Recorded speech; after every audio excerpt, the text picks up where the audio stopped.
क्या बात है। जी हाँ, आप ही के इस पसंदीदा कार्यक्रम में आपका स्वागत और कुमार राजेश का प्रणाम। किसी भी व्यक्ति के अंदर अगर ढेर सारी अच्छाइयाँ हो तो हम उन्हें सर्वगुण संपन्न व्यक्ति कहते हैं। आज हम आपको बताते हैं एक सर्वगुण संपन्न शहर के बारे में। गोमती मित्र मंडल, अंकुरण, कोशिश, आजाद समाज सेवा समिति जैसी शुद्ध सामाजिक संस्थाओं के जरिए रक्तदान से लेकर श्रमदान और लावारिस लाशों के दाह संस्कार से लेकर गरीब बच्चों की शिक्षा जैसे निस्वार्थ सेवा के कई आयामों को अपने में समाहित किए उत्तर प्रदेश के इस ऐतिहासिक शहर का नाम है सुल्तानपुर।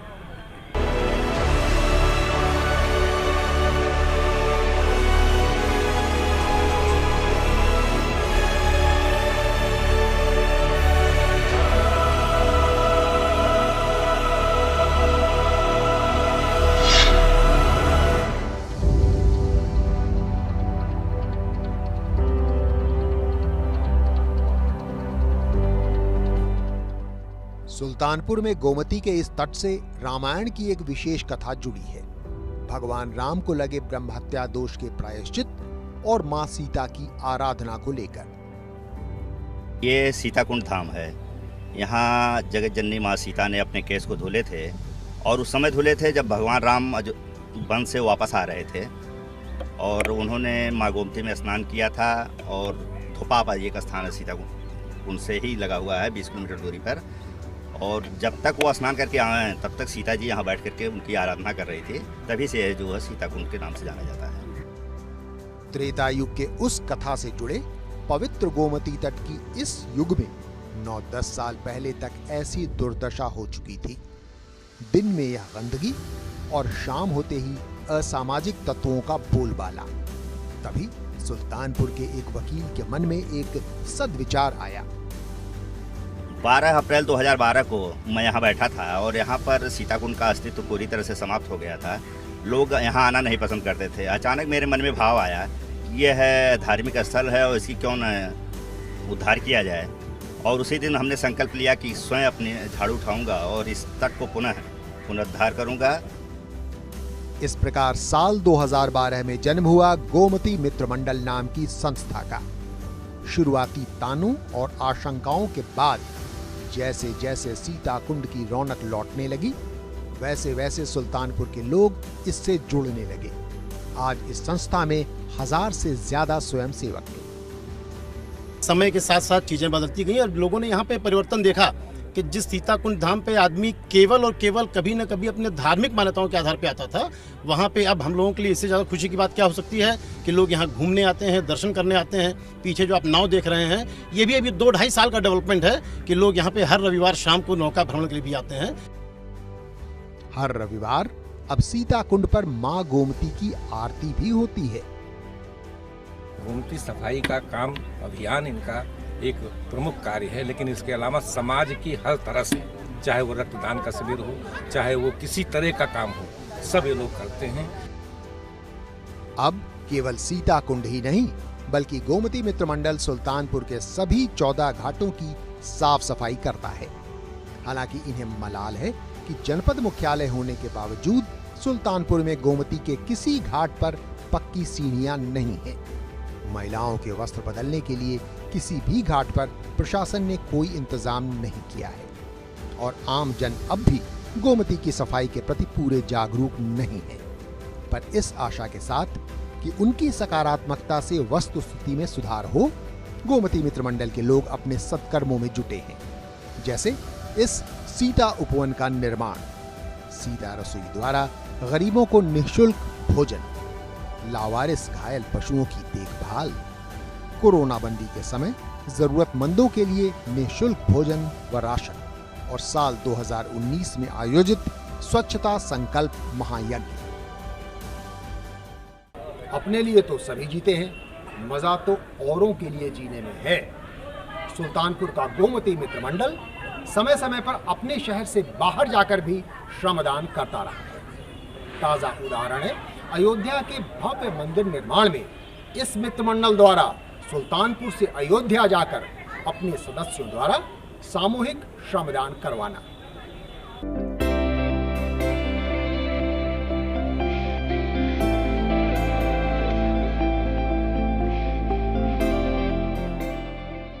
यह सभी जानते हैं कि अयोध्या में भगवान श्री राम का भव्य मंदिर निर्माण हो रहा है।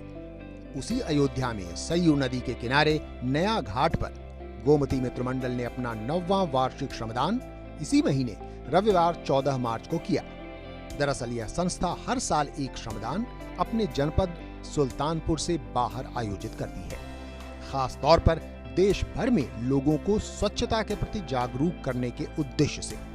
जैसे हरिद्वार का यह श्रमदान, राजस्थान के पुष्कर में सृष्टि के निर्माता ब्रह्मा जी का इकलौता मंदिर के सामने श्रमदान, और जून 2019 में लखनऊ में गोमती तट पर झूलेलाल पार्क के समीप श्रमदान। 9 जून 2019 को हमारे इस प्रयास की प्रदेश के मुख्यमंत्री योगी आदित्यनाथ जी ने भी सराहना की। हम लखनऊ श्रमदान करने गए थे तो उनको जब ये जानकारी हुई कि सुल्तानपुर जनपद से कोई संस्था आई हुई है और लखनऊ आकर के गोमती नदी की सफाई कर रही है और लखनऊ वालों को आईना दिखा रही है, तो उन्होंने हमारे 51 सदस्यीय प्रतिनिधिमंडल के साथ, मतलब ऐसी जगह पे जहां केवल कैबिनेट की बैठक होती है, उस रूम में हम लोगों के साथ एक बैठक की, हमारे पूरे अभियान की सराहना की और अपनी तरफ से पूरा सहयोग देने का आश्वासन दिया। मुख्यमंत्री के उत्साहवर्धन और बढ़ते जन समर्थन की बदौलत आज इस गोमती मित्र मंडल के भीतर वरिष्ठ मंडल, महिला मंडल, युवा मंडल और बाल मंडल के रूप में उप समितियां कार्यरत हैं। इनके द्वारा नियमित रूप से दैनिक श्रमदान, साप्ताहिक श्रमदान, मासिक श्रमदान और वार्षिक श्रमदान आयोजित होते रहते हैं। जैसे कि सीता कुंड पर होने वाले नियमित श्रमदान के अलावा सुल्तानपुर के श्मशान घाट पर हाल ही में हुआ यह श्रमदान। बैंक का सरोकार आमतौर पर पैसा या धन से होता है, पर सुल्तानपुर में अंकुरण नाम की एक गैर सरकारी संस्था ने ब्लड बैंक, बुक बैंक, कपड़ा बैंक जैसे अपने अनूठे प्रयासों के जरिए मानो बैंक की परिभाषा ही बदल दी।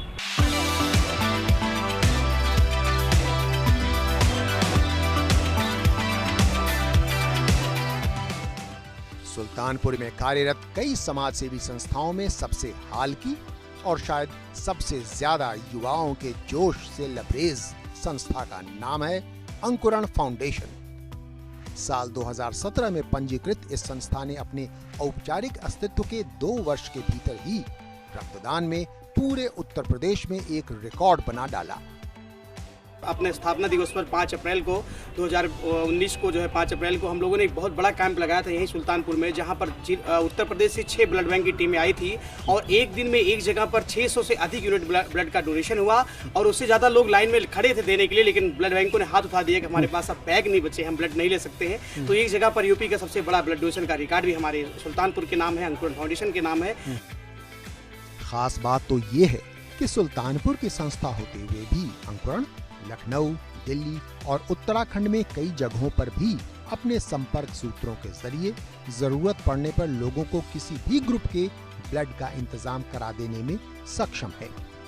रक्तदान के अलावा अंकुरण के पास समाज सेवा के और भी रास्ते हैं, जैसे बुक बैंक, जहां पुस्तकों का परस्पर आदान प्रदान और पठन पाठन होता है। साथ ही एक और उपयोगी पहल है कपड़ा बैंक, जहां जरूरतमंद गरीब लोग अपने मनपसंद कपड़े निःशुल्क चुन सकते हैं। और हम लोगों ने कपड़ा बैंक बनाए, जो आप जिनके कपड़े लोग आज हाई सोसाइटी में 1-2 बार पहनने के बाद नहीं यूज करते, वो उनके लिए नए रहते जिनके पास कुछ नहीं है, और ढेर सारे नए भी कपड़े आते हैं। तो हम ऐसे होली, दिवाली और अन्य अवसरों पर ठंडी में धूप खूब ढेर सारे कपड़े बांटते हैं। पिछले 3 सालों में लगभग 2 ट्रक के कपड़े हम लोगों ने बांट चुके हैं और अभी भी हमारे स्टोर में करीब आधे ट्रक के आसपास कपड़े रखे हुए हैं कपड़ा बैंक में। अंकुरण फाउंडेशन ने इलाके के 17 ऐसे गरीब बच्चों को गोद भी ले रखा है, जिनके शिक्षा का पूरा खर्च अंकुरण वहन करती है। सुल्तानपुर के नामी स्कूलों में पढ़ने वाले इन बच्चों को भी इस बात का पता नहीं है, क्योंकि संस्था ने भी इन सब के नाम गोपनीय रखे हैं।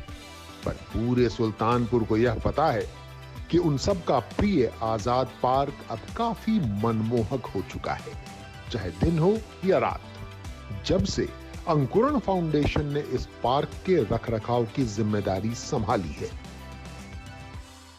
हमारे समाज का एक क्रूर सत्य है, लावारिस लाशें। जरा सोचिए कितने महान होंगे वो लोग जो ऐसी लाशों का दाह संस्कार करते हैं, पूरे सम्मान और विधि विधान के साथ। सुल्तानपुर सरकारी संस्था अंकुरण की तरह।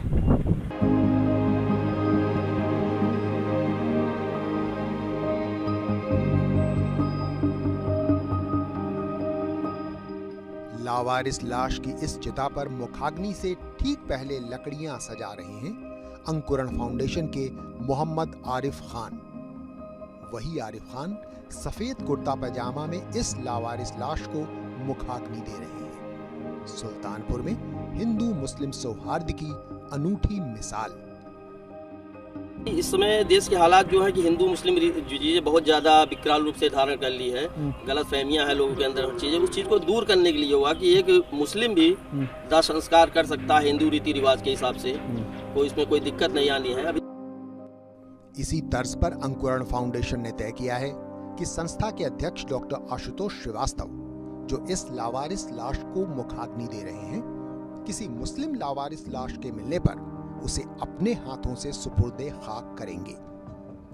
केवल लावारिस लाशों का अंतिम संस्कार ही नहीं, बल्कि वैसे लावारिस लोगों को जिनकी मानसिक स्थिति ठीक नहीं है या जो किसी कारण से अपने घर से भटक गए हैं, उन लोगों की देखभाल कर उनके घर वालों से मिलवाने का काम भी करती है अंकुरण फाउंडेशन।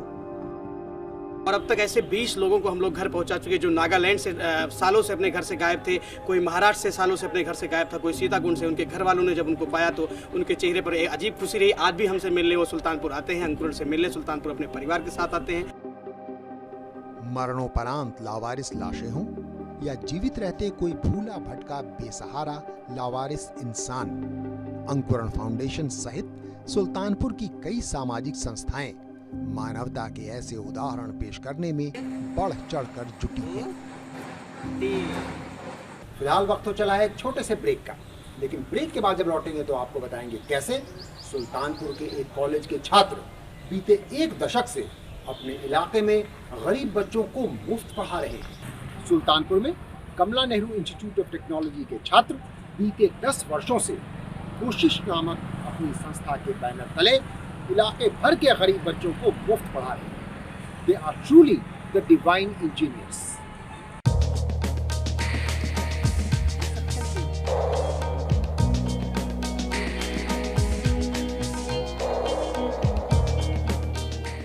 सुल्तानपुर से बहती गोमती की धारा, धारा में नाव, नाव में बच्चे। ये बच्चे कोई सैर सपाटा पर नहीं, बल्कि कोशिश की कक्षाओं में पढ़ने जा रहे हैं। कक्षाएं भी खुले आसमान के नीचे, नदी के किनारे इस टीले पर कोशिश के ये बच्चे यहाँ की कक्षाओं से खुश हैं। कोशिश में आकर हमें बहुत अच्छा लगता है, हमको बहुत खुशी होती है। शायद जिंदगी में और ऐसा कहीं हमको स्थान न मिले जो यहाँ पे है। जिस दिन हम घर पे रुके रहते हैं, कोशिश की बहुत ज़्यादा याद आती है। पढ़ाई में मन नहीं लगता है। जब तक कोशिश लॉकडाउन में बंद हुआ था, बहुत ज़्यादा कोशिश की याद आ रही थी। तो सरकारी स्कूल से कोशिश वाला स्कूल ज़्यादा बढ़िया है? Yes sir. कैसे सर? क्योंकि यहाँ पे सर सभी टीचर हैं, एकदम अच्छे समझाते हैं। अगर एक बार नहीं समझ में आता तो सर बार बार उसको मतलब एक्सप्लेन करके अच्छे समझाते हैं। और वहाँ पे सर एक बार समझाएंगे नहीं तो जाओ। कोशिश की इन कक्षाओं की खास बात यह है कि यहाँ पढ़ाने वाले सारे शिक्षक दरअसल स्वयं इंजीनियरिंग के छात्र हैं। सुल्तानपुर में ही कमला नेहरू इंस्टीट्यूट ऑफ टेक्नोलॉजी या KNIT से अपनी बीटेक की पढ़ाई कर रहे हैं, कुशलतापूर्वक पढ़ना और पढ़ाना दोनों का संतुलन बनाते हुए। जब पढ़ते और पढ़ाते हैं बच्चों को तो वो इसी तरीके से मैनेज्ड है वो पूरा सिस्टम की, मतलब हमारे पढ़ाई पर या हमारे कार्य पर कोई प्रेशर नहीं आता। जैसे फॉर एग्जांपल अभी 3rd ईयर के एग्जाम्स चल रहे हैं, तो फाइनल ईयर के जो लोग हैं वो उस क्लासेस को डील कर रहे हैं, 3rd ईयर के लिए ऑफ है। तो इस तरीके से हम आपस में मैनेज करते रहते हैं। इन कोशिश कक्षाओं की कहानी शुरू होती है करीब 10 साल पहले 2011 में, जब उस समय KNIT में ही बीटेक का एक छात्र चेतन गिरी ने आसपास के इलाके के गरीब बच्चों को शिक्षित करने की, पढ़ाने की ठानी। कोशिश शिक्षा के लिए शुरू की गई एक छोटी सी पहल थी, जो हमने 2011 में शुरू की थी, जो महज 4-5 बच्चों के साथ में शुरू की थी। लेकिन अभी इस समय 250 से 300 बच्चों के आसपास वहाँ पर पढ़ने के लिए रोज़ाना आते हैं। फिलहाल कोविड के कारण अभी क्लासेस सिर्फ 9th और 10th के लिए खोली हुई हैं हमने। 10 साल पहले मात्र 4-5 बच्चों से शुरू हुई इन कोशिश कक्षाओं में अब पहली से 10वीं तक के करीब 300 से 400 बच्चे KNIT और गोमती नदी के बीच के इस टीले पर दोपहर बाद 2-3 घंटे रोजाना पढ़ने आने लगे थे, कोरोना बंदी के पहले तक। इस समय बहुत कम बच्चे हैं क्योंकि गवर्नमेंट की रोक भी है और 9th-10th से नीचे के बच्चों को तो अभी परमिशन ही नहीं थी। अच्छा, इसीलिए करीब एक समय 300-400 बच्चे आते थे, अब 10-20 बच्चे दिख रहे हैं अभी। हाँ, अगर वो प्राइमरी स्कूल के बच्चों को भी अलाउ कर दिया जाए तो यहाँ पे जगह एकदम पूरा भर जाएगा। ये भर जाता था पहले भर जाता था। भगवान करे कोरोना संकट जल्दी खत्म हो और ये जगह जल्दी ही फिर भर जाए, जैसा कि पढ़ाई के साथ साथ बीते 9-10 सालों में गणतंत्र दिवस और स्वतंत्रता दिवस के वार्षिक आयोजनों में हर साल हुआ करता था। इतने सालों में यहाँ के बच्चों में बदलाव साफ दिख रहा है। जहाँ पहले ये होता था कि बच्चे 10 के बाद पढ़ते नहीं थे या बच्चियों की शादी हो जाती थी, लेकिन अब हाल ये चल रहा है कि बच्चियाँ आगे भी पढ़ी हैं और बच्चे जो हैं वो 12th के बाद अब हम लोगों से कांटेक्ट में रहते हैं कि क्या करना है क्या नहीं करना है। स्पष्ट है कि कोशिश की अनूठी कक्षाओं की बदौलत अब इन बच्चों ने भी अपनी आंखों में भविष्य के लिए अनेकों सपने संजोए हैं। आगे बड़ा होकर क्या बनना है? आगे बड़ा होकर यही टीचर बनना है, अपनी कोशिश का नाम ऊंचा करना है। सर मुझे टीचर बनना है, अपनी कोशिश का नाम रोशन करना है। सर मुझे पुलिस बनना है। पुलिस बनना है? वाह। सर मुझे टीचर बनना है। जी वकील, इंजीनियर, अरे वो हटा दोगे तब तो पता लगेगा। IAS, very good. Doctor, engineer बनना है मुझे। सर पायलट बनना है। समाज में सकारात्मक बदलाव लाने और समस्याओं को सुलझाने का सबसे प्रभावी माध्यम शिक्षा ही है। इस ओर की गई सुल्तानपुर स्थित KNIT के छात्रों की यह कोशिश सचमुच प्रशंसनीय है। बीते 40-50 वर्षों से अनवरत निस्वार्थ सेवा में जुटे सुल्तानपुर के संत करतार केशव यादव के सानिध्य में समाज सेवा का ABCD सीखने वाला व्यक्ति आज एक सांसद है, राज्यसभा सदस्य, आम आदमी पार्टी से। उन्हीं संजय सिंह द्वारा 1994 में स्थापित आजाद सेवा समिति सुल्तानपुर में आज भी सक्रिय है।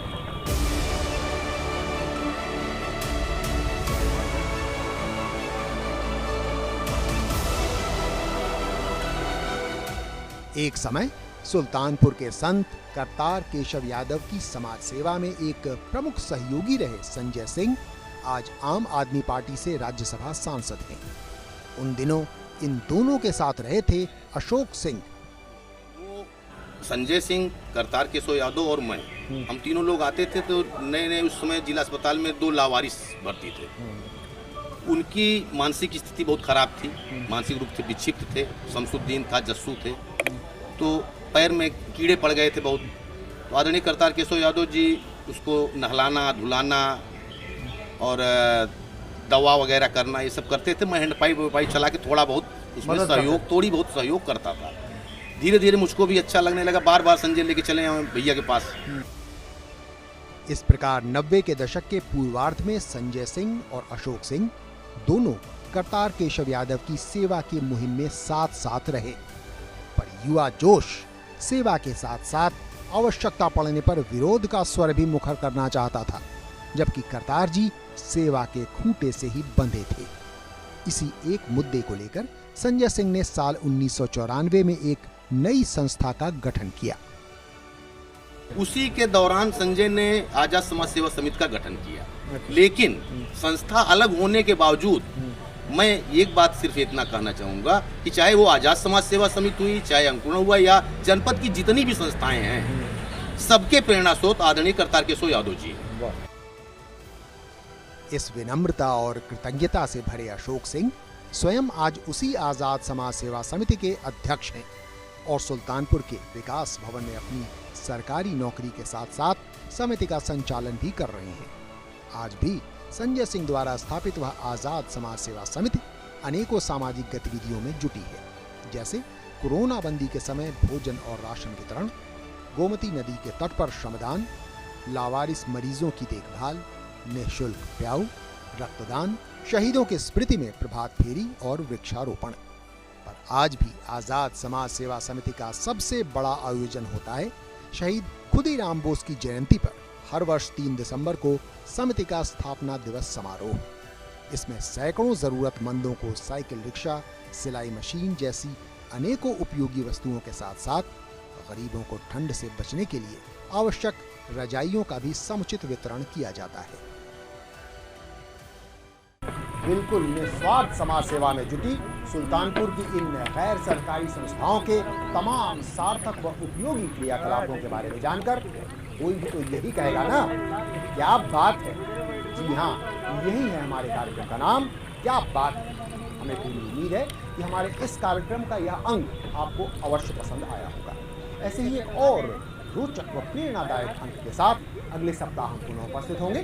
तब तक के लिए हमें अनुमति दीजिए। नमस्कार।